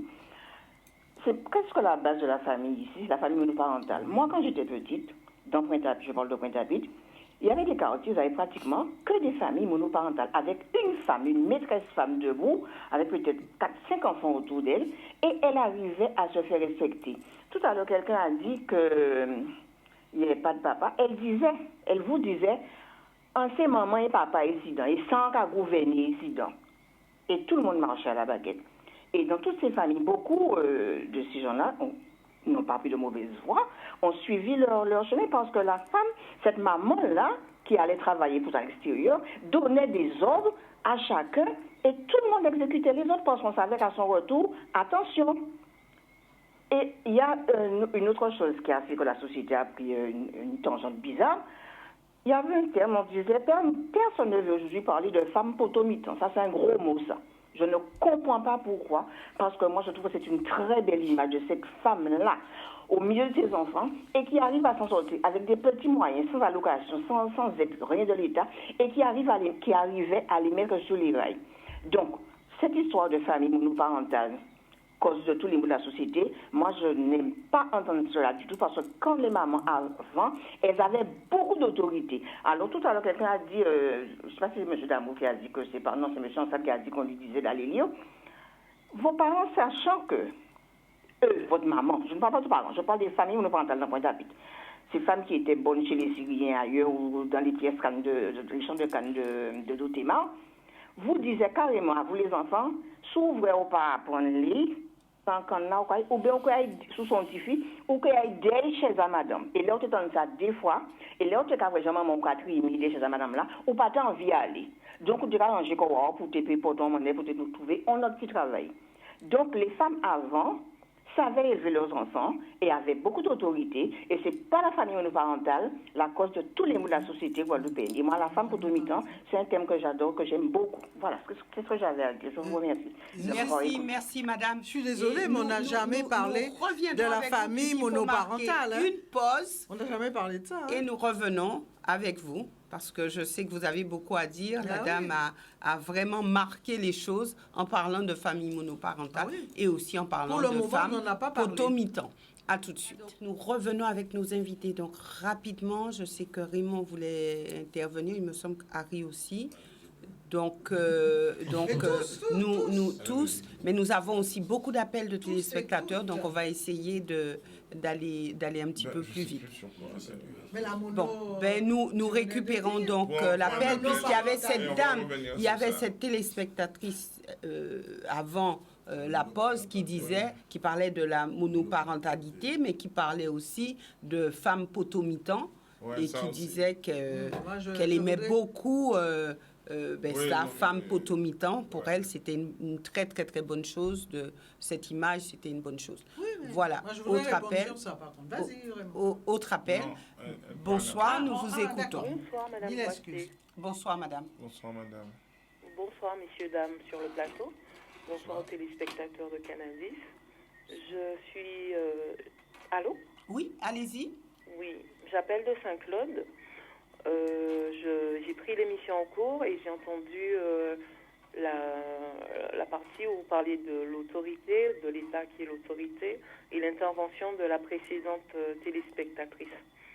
Oui. Et j'aimerais faire un petit point avec vous, si vous êtes d'accord, sur l'autorité en fait. Qui sont l'autorité dans la société?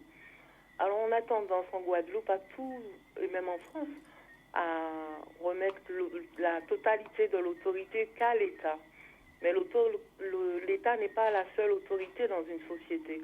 Moi, je pense qu'au départ, l'autorité qui est au début de cette longue chaîne de la société, c'est les parents, c'est les parents, le père et la mère, qui sont d'abord les premières autorités d'une société.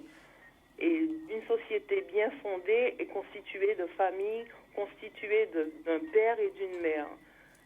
Et ce ne sont pas les seules autorités, il y a toutes sortes d'autorités. Il y a les autorités judiciaires, il y a les autorités policières, sanitaires, etc., syndicales.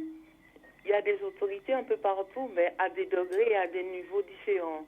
L'État, l'autorité de l'État, c'est le supervise et l'autorité supérieure.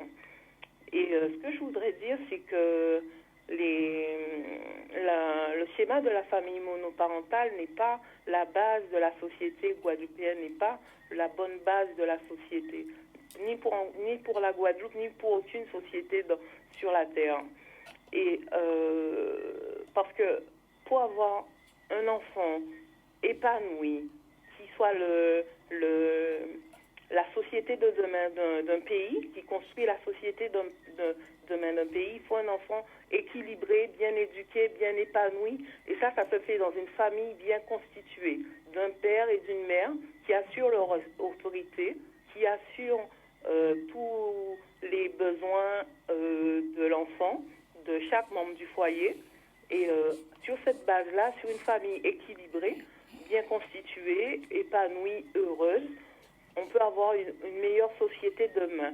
Mais actuellement, ce n'est pas le cas. Il y a beaucoup de familles monoparentales, il y a beaucoup de familles qui ne sont pas monoparentales, qui sont bien constituées, qui souffrent, qui ont des difficultés, que ce soit financières ou autres, sanitaires, relationnelles, etc., spirituelles parfois, et qui font que la société va mal. La société guadeloupéenne va mal. On est en Guadeloupe, on va parler pour la Guadeloupe. La société guadeloupéenne va mal.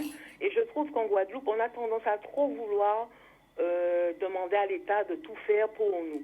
Il y a des choses que l'État doit faire parce que parce que c'est son rôle, parce qu'il a, il y a eu des manquements au niveau de l'État ou des mauvaises actions à faire en Guadeloupe. Mais on ne peut pas tout demander, tout le temps s'appuyer sur l'État. Il faut que chacun dans la société guadeloupéenne prenne ses responsabilités, que ce soit au niveau des familles, que ce soit au niveau des chefs d'entreprise, que ce soit au niveau de la santé, dans tous les domaines, dans toutes les couches de la société guadeloupéenne. Voilà, c'est ce que je voulais dire. Que chacun prenne ses responsabilités. Merci beaucoup, madame. On ne peut pas tout mettre sur le dos de l'État. Merci beaucoup, madame. Voilà, une réaction. Donc, je reviens avec vous. Oui, je voudrais réagir rapidement. Je crois qu'il y a un malentendu. On n'a jamais dit que... Parce que madame vient de dire on a tendance à remettre à l'État. Pas du tout. On n'était pas du tout... C'est pas du tout ce que... La question qui a été posée, c'était la question suivante. Qui a le plus d'autorité ? Et dans la famille, on ne veut pas nier que c'est l'État. C'est-à-dire que évidemment, s'il n'y a aucun problème, l'État n'interviendra pas. Mais dès qu'il y a justement un contentieux, et notamment entre le père et la mère autour de l'enfant, je suis désolée, c'est le juge des enfants qui intervient. C'est une réalité. C'est l'État qui va intervenir par tous les moyens. Donc, on n'a pas tendance à remettre, et pas du tout. On ne voudrait peut-être pas, parce que souvent... Et tout à l'heure, ça a été bien dit, il y a un problème de culture aussi. Or, on demande à des juges de prendre des décisions alors qu'on est dans face-à-face culturel. Donc, ce n'est pas du tout remettre à l'État, attendre de l'État. Justement, on aimerait que ça ne passe pas par l'État. Ça, c'est la première des choses. Deuxièmement, sur la question de la potomitan. Alors, je fais partie de cette génération qui a remis en cause la notion de potomitan. Attention. Ça ne veut pas dire que nous ne reconnaissons pas la valeur de ces femmes extraordinaires qui ont pu justement porter la maison familiale, puisqu'elle était le potomitan. Ça, c'est pas discutable. Moi, je me prosterne devant elles, parce qu'elles ont mené d'ailleurs des combats de tous les jours du quotidien qui sont extraordinaires. Mais nous avons dit, et je pense que je continue à le penser, attention, c'est comme tout, il n'y a pas de système absolu parfait. Attention, potomitan, certes, belle image, c'est elle qui porte tout, l'homme, le fameux passant, le visiteur, etc. On connaît toute la littérature autour de ça. Mais on dit attention, parce qu'on donne aussi l'impression, il y a peut-être un piège aussi dans le fait de porter tout. Parce qu'on se dit, est-ce qu'elle a choisi de le faire ? Et c'est ça la question fondamentale qu'on s'est posée. Est-ce qu'on est potomitan parce qu'on a choisi de le faire ? Ou on est potomitan parce que la situation dans laquelle on vit nous oblige, sauf à aller se coucher et puis à abandonner tout, nous oblige à porter le poids de la maison familiale. Donc c'est juste ça qu'on disait. Quand on dit... Attention, ça veut dire tu es un potomitan, donc on attend de toi tous les sacrifices possibles. On attend de toi que tu retrousses tes manches tout le temps, que tu sois plus forte que tout, alors que parfois tu as simplement envie de t'asseoir ou d'aller devant la mer et pleurer parce que c'est ce que tu vis est très difficile. Donc on disait simplement attention. On est en train oui, il y a ce phénomène de la femme potomitan et personne ne peut le contester, mais ça peut être un piège, c'est-à-dire qu'on attendait des femmes qu'elles portent tout, justement, alors qu'elles n'avaient pas demandé. Ce qui nous intéresse, c'est quand on le fait avec choix. Voilà ce que j'avais à dire sur la question des potomitans. Oui, vas-y. Non, je vais même renforcer. Alors, d'un point de vue architectural, il n'y a pas de maison avec un potomitan. C'est un temple. Donc déjà, c'est pour bien montrer l'ineptie du concept. Et je fais partie des personnes qui ont toujours démontré qu'en fait, il faut qu'on soit sérieux lorsqu'on utilise un concept. On a voulu, et tu l'as dit avec justesse, valoriser des mères qui avaient affronté les affres de la vie. Moi, je veux bien du potomitan, mais je veux aussi de tout ce qu'il y a autour du potomitan. Est-ce qu'on parle de la caisse de Maurice Allais, dans le lolo de monsieur Intel pour pouvoir effacer l'ardoise? Est-ce qu'on parle effectivement de toutes ces choses-là? Parce que c'était tout ça, le quotidien des femmes potomitans. Et c'est pour ça que je dis souvent aux gens, notre littérature nous a enfermés dans un concept qui est faux et qui a produit des effets sur des générations de femmes. Et tu as raison. Et aujourd'hui, ça produit la charge mentale, donc les cancers. Parce que les gens se disent que je dois être parfaite partout. Mais en fait, qui t'a dit d'être parfaite partout? Puisque à l'origine, c'est des récits narratifs pour pouvoir glorifier les gens. C'était pas une réalité, hein. Et moi, c'est ça mon danger. Parce qu'en fait, tu as l'impression que plus les gens ont été à l'école, plus ils couillons. C'est-à-dire qu'ils n'ont pas la distance de comprendre en fait que c'est un concept qui a été créé et qui est en train de faire des dégâts parce que les gens sont vraiment malades, hein. Il y a des gens qui se prennent la tête pour savoir, et tu l'as dit, Evita, oui, mais si je ne suis pas là, ça ne marche pas. Je dis aux gens, ben, assieds-toi, tu verras. Et lorsqu'elles tombent malades, elles se rendent bien compte que le monde continue à tourner. Donc ça veut dire effectivement que tu t'es planté.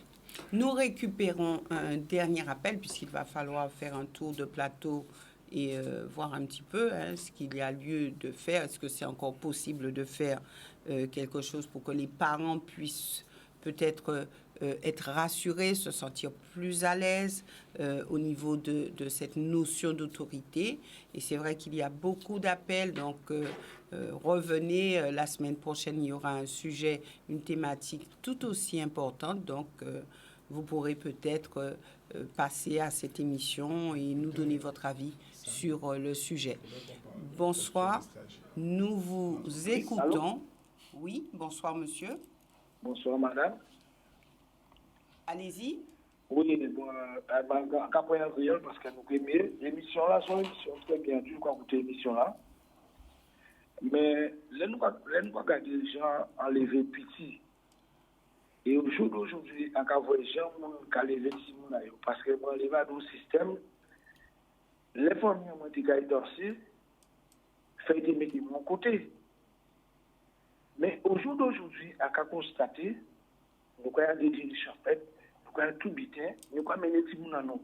Mais pour nous, pour petit monde à nous en éducation, là, nous avons mené tout partout nos cahiers. À part comme ça, nous avons bâti mon éducation.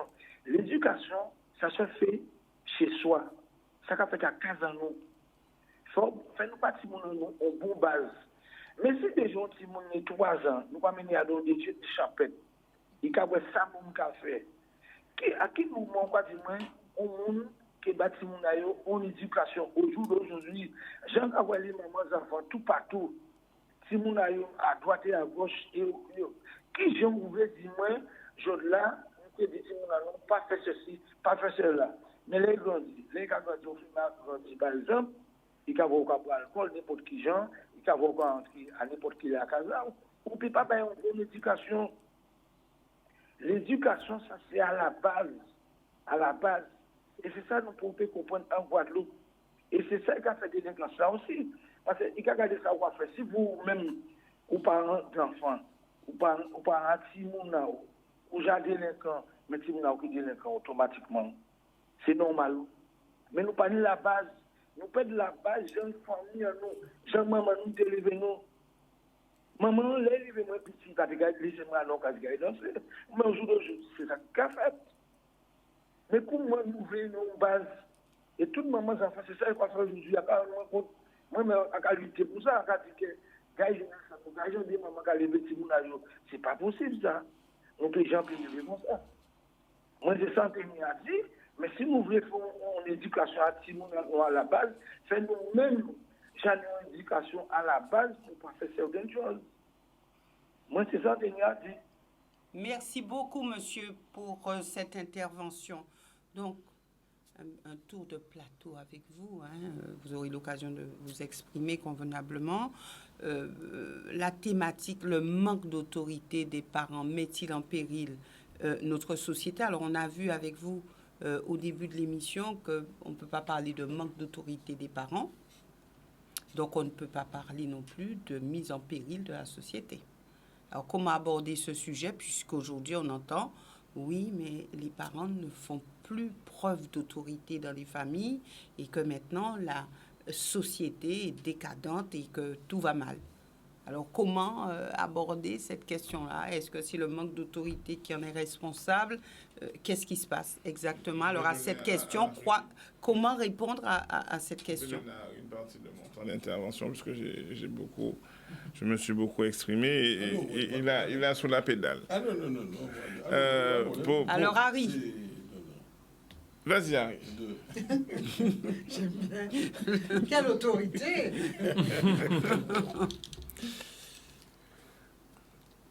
Non, mais c'est bon. C'est vrai que mon problème, c'est que je suis convaincu qu'il n'y a pas une solution, il n'y a pas un truc, il n'y a pas de... Ça n'existe pas.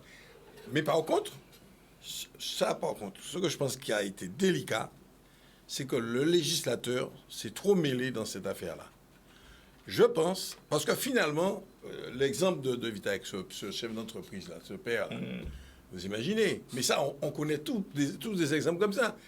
Des enfants, maintenant, sont informés de tout. Quand un enfant à 10 ans peut dire « je vais aller porter plainte si tu me tapes », mais ça change tout. Mais ceci étant dit, quand je dis ça, c'est pour ça que je dis il y a trop d'interventions d'État. Parce qu'en réalité, l'enfant dit ça dans ce cadre-là.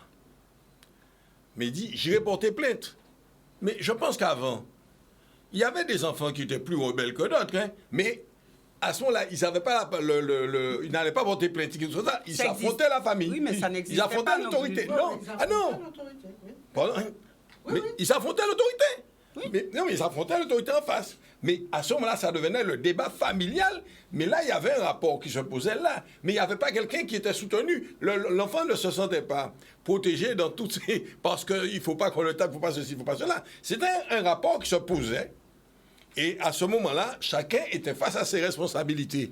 Parce que je dis, je ne suis pas du tout... Je ne suis pas dans l'école qui pense que ni tout était bon, ou les parents étaient les meilleurs de la terre avant, ni que les enfants sont les pires. Je pense que le problème ne se pose pas comme ça. J'ai vu trop de choses dans mon jeune âge. Non, j'ai vu, j'ai vécu, j'ai... Non. Je n'ai pas d'a priori de ce genre. Je pense que les choses se fassent. Il y a des gens qui ont plus de chance que d'autres. Il y a des gens qui ont des conditions plus favorables que d'autres. Il y a plein de choses et qui donnent des résultats. Après, chacun a assumé. Mais, par contre, ce que je dis, je pense qu'il était préférable, ça c'est mon point de vue, ça c'est mon expérience personnelle, de par mon vécu, je disais finalement, je préférais à l'époque, j'ai eu à affronter beaucoup de choses, à tout point de vue.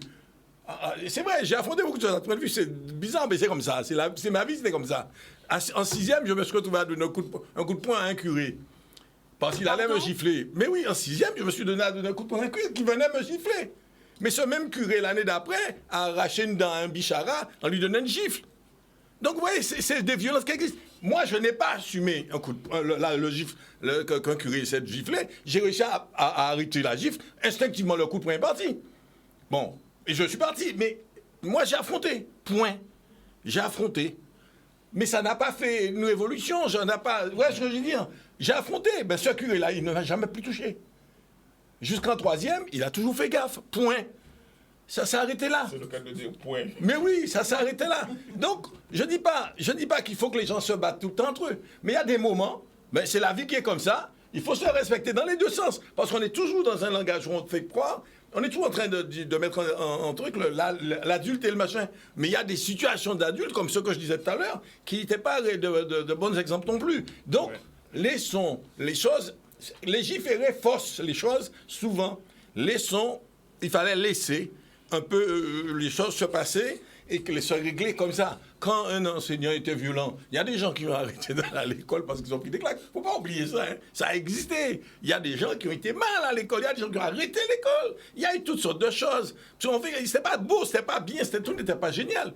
Mais je pense que... Je dis une chose. Ce genre de situation avait un avantage. C'est qu'elle ça vous rendait combatif.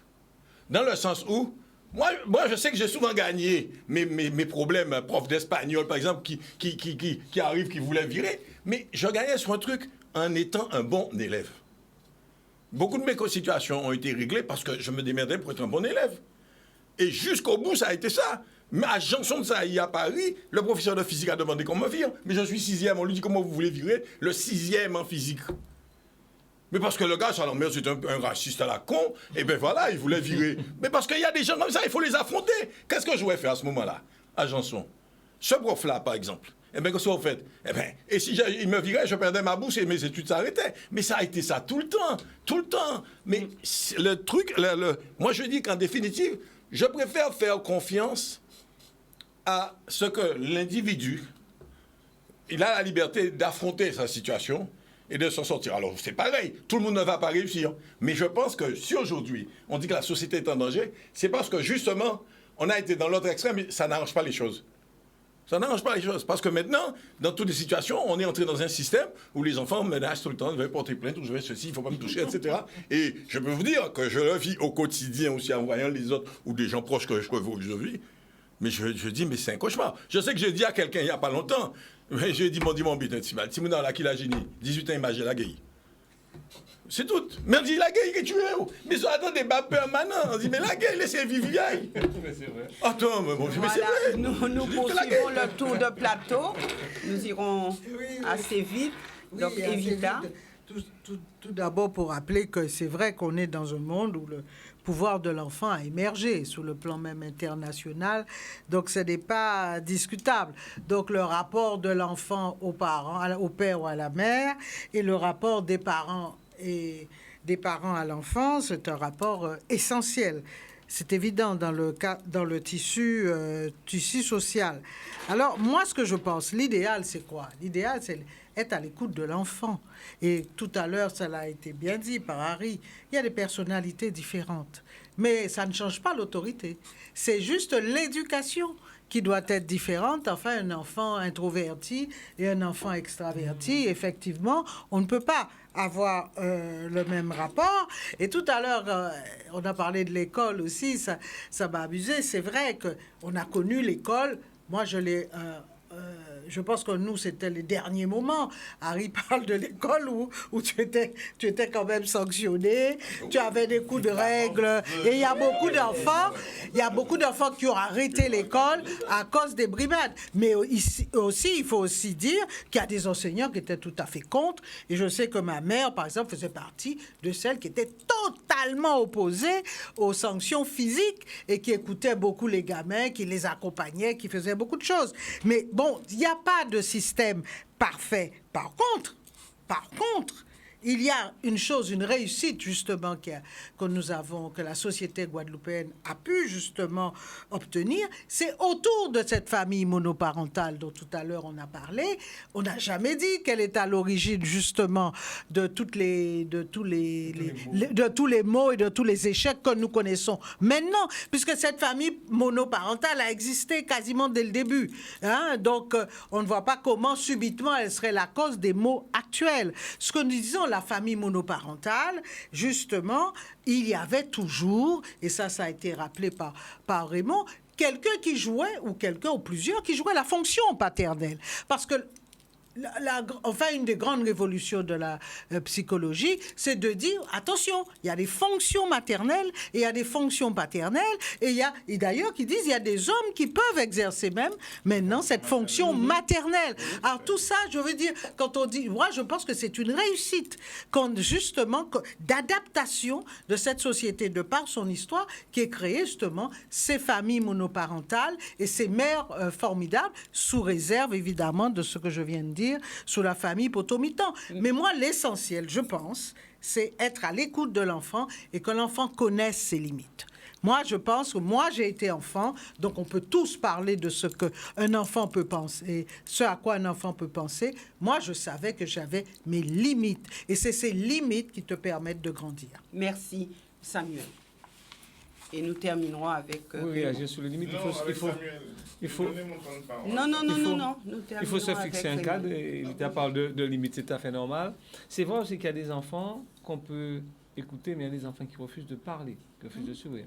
Qui vont s'ouvrir à leurs petits copains, leurs petites copines, mais qui ne vont pas parler. Ça devient compliqué.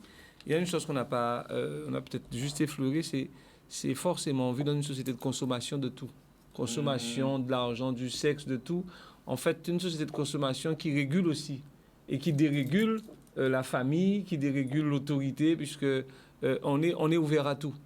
Donc forcément, vous voyez bien qu'à partir du moment où on vit une consommation qui est à outrance, qui est non, je veux dire, non maîtrisées, forcément, ça crée des désordres dans la société. Et lorsqu'un enfant naît et que l'enfant a forcément toute la consommation des réseaux sociaux, consommation du sexe, consommation de tout, à tout va. C'est-à-dire, on ne sait pas s'arrêter. D'ailleurs, la dernière fois, j'étais très, très, très choqué de voir qu'en pleine période, il y avait un mauvais temps en Guadeloupe et qu'il y avait un hypermarché qui était bondé de monde. Il faut se poser la question, à quel moment sommes-nous devenus aussi inconscients? Parce que les gens le font naturellement. C'est-à-dire, il pleut, ils risquent de peut-être de ne pas pouvoir entrer chez eux parce qu'à n'importe quel moment, un pont peut s'écouler et tout, mais ils vont dans un supermarché comme si c'est là qu'il fallait se trouver à ce moment-là. Donc, on voit bien qu'il y a quelque chose qui ne fonctionne pas. Il n'y a pas de cohérence dans notre fonctionnement souvent. Donc, aujourd'hui, moi, je dis que il n'y a pas de solution. Il n'y a pas de solution miracle.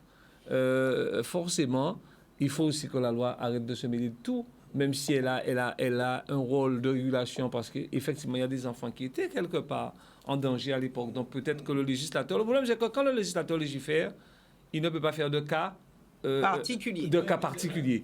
Et c'est toute la difficulté d'une législation. J'en parlais, par exemple, pour les entreprises. Regardez l'entreprise locale, la TPE locale aujourd'hui. Comment vouloir avoir une entreprise dans un pays où il n'y a pas d'eau, où parfois il y a des embouteillages, c'est-à-dire chaque épiphénomène aujourd'hui va quelque part toucher économiquement l'entreprise. Mais il n'y a aucune sur le plan national, on ne connaît pas ça. Donc il n'y aura aucun dispositif pour ça. Mais vous êtes logé à la même enseigne que l'entreprise française, bien vous devez être à jour de vos charges sociales, de vos charges fiscales, de tout. Il y a une solution. Voilà. Mais il y a une solution, ça. Non, je vois de quelle solution. Mais on n'en est pas encore là. Malheureusement, on n'en est pas encore là. Voilà. Donc je dis que je dis bien que on ne peut pas. C'est pas tout ce qui est bon pour le national qu'il faut calquer chez nous. Et c'est vrai, c'est ça qu'on a perdu. La structure même de la famille guadeloupéenne n'est pas la même que la famille française. D'ailleurs, on a vu, et tu l'as dit. Avant, on regardait la télé, c'est à la télé qu'on voyait que les enfants étaient capables d'insulter leurs parents. On a vu ça à la télé pour la première fois.